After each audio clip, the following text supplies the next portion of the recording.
सोने का सांप और जादुई राक्षस भाग 3। आप इस स्टोरी के 2 भाग पहले ही देख चुके हैं, जिनमें आपने देखा कैसे चूचू से बांसुरी गांव में आती है, राक्षस वहां से जाता है, बांसुरी जलने की वजह से राक्षस वापस आ जाता है और कैसे नागराज वापस आकर उस राक्षस को खत्म करते हैं।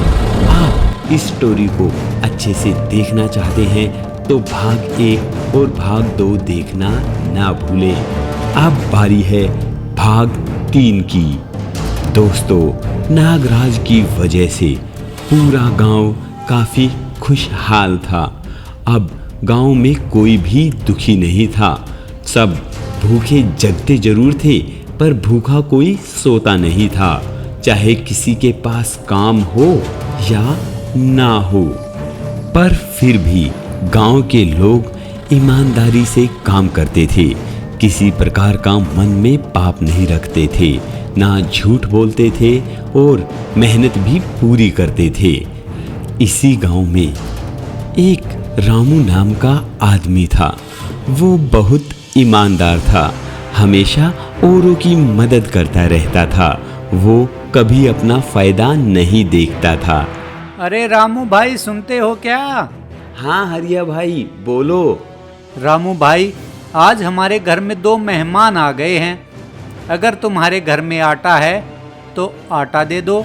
हाँ भाई, क्यों नहीं, ले जाओ। ऐसा कहते हुए रामू ने हरिया को आटा दे दिया। अरे ये क्या किया आपने? ये थोड़ा सा आटा ही तो हमारे घर में था, वो भी आपने दान कर दिया। आपकी इस आदत से मैं बहुत ज़्यादा परेशान हूँ। आप हमेशा दूसरों का भला करने के चक्कर में अपने घर को भूल जाते हैं। हमारे पास यही आटा था खाने के लिए, अब हम क्या खाएंगे? अरे भाग्यवान, तुम चिंता क्यों कर रही हो? अपने नाग देवता है ना, वो सबका ध्यान रखेंगे। वैसे भी उन्होंने मुझे किसी की मदद करने लायक बना रखा है, तभी तो मैं मदद करता हूँ ना सबकी। आपकी माया तो आप ही जाने, मुझे तो कुछ भी समझ नहीं आता। पर जैसे ही शाम हुई तो रामू के घर अपने आप उन दोनों के लिए खाना प्रकट हो गया। ये सब नाग देवता की कृपा थी।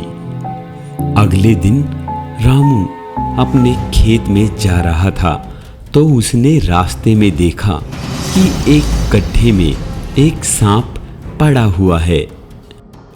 रामू ने एक लकड़ी लेकर उस सांप को गड्ढे से बाहर निकाल दिया और उसे थोड़ा दूध भी पिला दिया। तभी एक तेज रोशनी के साथ वो सांप बड़ा सा सांप बन गया, सोने का सांप।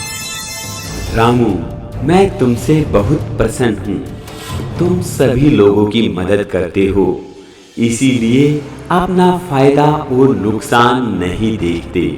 जैसे तुमने अभी इस सांप की मदद की है, वैसे ही तुम औरों की भी मदद करते हो। मैं तुम्हें बदले में ये मटका देता हूँ। ये जादुई मटका है, ये तुम्हारी गरीबी दूर कर देगा। पर नाग देवता, मुझे आपके होते हुए किसी और चीज की जरूरत नहीं है। मुझे तो बस आपका आशीर्वाद चाहिए नाग देवता। रामू, ये भी मेरा ही आशीर्वाद है जो मैं तुम्हें दे रहा हूँ। मैं तुम्हें अपनी खुशी से ये दे रहा हूँ। और हाँ रामू, तुम जब भी इस जादुई मटके में हाथ डालोगे तो तुम्हें सोने की दिनार मिलेंगी।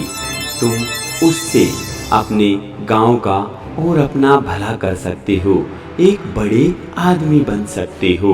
पर तुम्हें ये अपनी पत्नी से ही करवाना होगा, क्योंकि औरत घर की लक्ष्मी होती है। ऐसा कहते हुए पूरी तेज रोशनी के साथ नाग देवता वहां से गायब हो जाते हैं और वहां पर एक मटका रखा रह जाता है।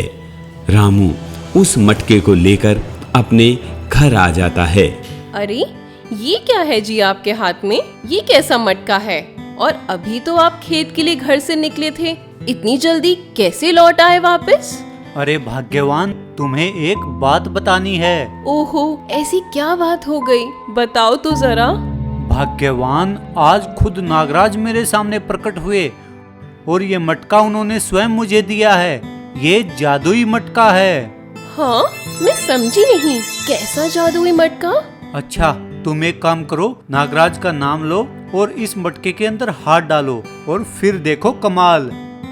जय हो नाग देवता की, जो उन्होंने इतनी कृपा जो करी। अरे ये क्या, सोने के सिक्के? हाँ भाग्यवान, अब हम अमीर हो जाएंगे और सब लोगों की मदद भी कर पाएंगे। अभी तक तो मैं सिर्फ शारीरिक मदद ही कर पाता था ना सबकी, लेकिन अब किसी को पैसे की भी जरूरत होगी तो भी मैं उसकी मदद कर पाऊंगा। हाँ जी, अब तो हम अपने लिए बड़ा घर बनवाएंगे और गाड़ी भी लेंगे। ऐसा सोचते हुए उस जादुई मटके के कारण अब रामू काफी अमीर हो गया था। उसका पूरे गांव में बड़ा सा घर था।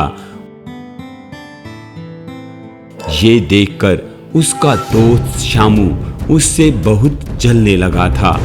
शामू सिर्फ उन लोगों से दोस्ती रखता था जो उसके काम आ सके। शामू काफी एहसान फरामोश भी था और पूरा गांव तो नागराज को मानता था, पर शामू नागराज को नहीं बल्कि राक्षस राज की पूजा करता था। शामू को ये बात हजम नहीं हो रही थी कि कैसे रामू इतना अमीर बन गया। तो शामू एक दिन रामू के घर चुपके से जाकर देखता है। वो देखता है कि रामू और उसकी पत्नी कुछ बात कर रहे हैं। अरे ये तो नाग देवता ने बिल्कुल सच ही कहा है कि औरत घर की लक्ष्मी होती है। तभी तो उन्होंने ये मटका दिया और आपसे कहा इस जादुई मटके से जो भी निकलवाना अपनी पत्नी के हाथों निकलवाना। ये तो उन्होंने बहुत ही सही बात कही है। और ऐसा कहते हुए रामू की पत्नी ने जैसे ही मटके में फिर से हाथ डाला तो रोजाना की तरह उसके अंदर से सोने की दिनारें निकली। शामू ये सब देख रहा था। अब उसे पूरा चक्कर समझ में आ गया था। अच्छा, तो ये चक्कर है रामू के अमीर होने का। आज रात होने दो। आज रात मैं रामू के इस मटके को ही उठा ले जाऊंगा और उसके बाद मैं अमीर होऊंगा। हा हा हा हा। जैसे ही रात हुई, रामू और उसकी पत्नी सो गई और शामू चोरी से उनके घर से उस मटके को उठा लाया और अपने घर में लाकर अपनी पत्नी से बोला, अरे सुनती हो क्या? देखो, मैं जादुई मटका ले आया हूँ। अब जैसे रामू अमीर है ना, मैं भी अमीर हो जाऊंगा। है? आपने चोरी की है? चोरी नहीं, इसे अपना हक कहते हैं। अब रामू तो बहुत अमीर हो चुका, अब हमें इसकी जरूरत है। हाँ, आप ये सही कहते हैं, पैसे की जरूरत तो हमें भी है ना। हाँ, वही तो मैं कहता हूँ। ऐसा कहते हुए शामू ने अपनी पत्नी को कहा, तुम अब ऐसा करो, इसके अंदर जल्दी से हाथ डालो और इसके अंदर से सोने की दिनारें निकालो। अरे पर मैं ही क्यों? क्योंकि तुम जानती हो ना, औरत लक्ष्मी होती है घर की। हाँ, ये बात तो है। ऐसा कहते हुए शामू की पत्नी ने जैसे ही मटके के अंदर हाथ डाला तो शामू की पत्नी पूरी मटके के अंदर चली गई। हैं? ये क्या हुआ? मेरी तो पत्नी ही गायब हो गई। अब मैं क्या करूं? हैं? अब क्या होगा? मुझसे तो मेरी पत्नी ही खो गई। हे राक्षस राज, अब तुम ही कुछ करो, मेरी पत्नी को मेरे पास वापस लेकर आओ। अब क्या होगा? तभी शामू के सामने राक्षस राज प्रकट हो जाते हैं।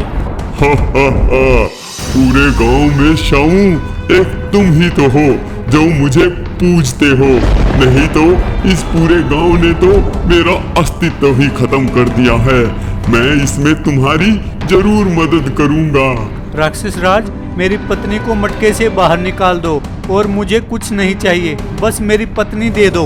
हाँ, ऐसा करता हूँ, मैं इस मटके को फोड़ देता हूँ, फिर तो तुम्हारी पत्नी इसके अंदर से निकल ही जाएगी ना। नहीं राक्षस राज, तुम ऐसा मत करो। अगर तुमने इस मटके को फोड़ दिया तो मेरी पत्नी अंदर ही मर जाएगी। तुम कुछ और उपाय करो राक्षस राज। तुम बताओ फिर मैं इसके अलावा क्या कर सकता हूँ। राक्षस राज, ये जो मटका है ना, ये नागराज ने रामू को भेंट किया था। तुम कुछ ऐसा करो कि नागराज से कुछ मदद मांगो, अब वही कुछ करेंगे। मैं मदद नहीं मांगूंगा।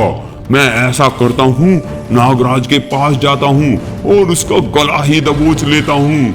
हाँ, पर नागराज तुम्हें मिलेंगे कैसे? हाँ, ये बात भी है। अब मुझे नागराज कैसे मिलेंगे? मैं ऐसा करता हूँ, उसके भक्त रामू को उठा लाता हूँ। वही इसका कोई ना कोई जरूर उपाय बताएगा। हाँ, यही ठीक रहेगा राक्षस राज। वो राक्षस जाता है और रामू को उठा लाता है।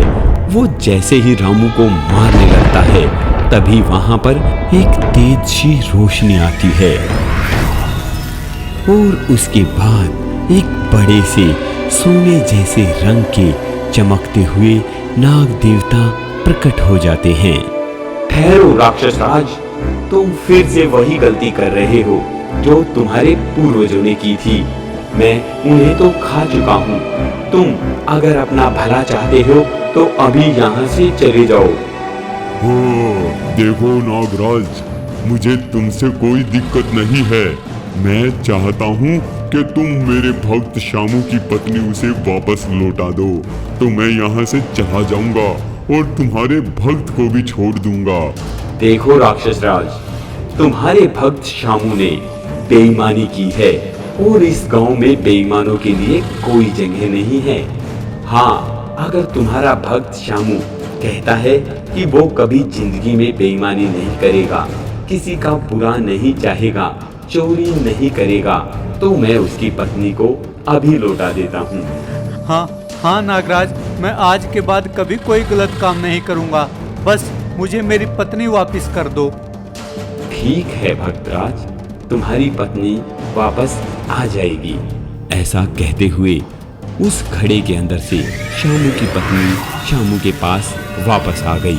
अब राक्षस राज, तुम इस गांव से चले जाओ। हाँ, अब नागराज मैं यहाँ से चला जाता हूँ। ऐसा कहते हुए राक्षस वापस उस गांव से चला जाता है। अब शामू भी नागराज का भक्त बन गया था। वो भी अपना जीवन ईमानदारी, सच्चाई और अच्छी चीजों के साथ बिताने लगा था। अब उसने राक्षस राज की पूजा छोड़ दी थी और राक्षस राज ने भी उस गांव को छोड़ दिया था।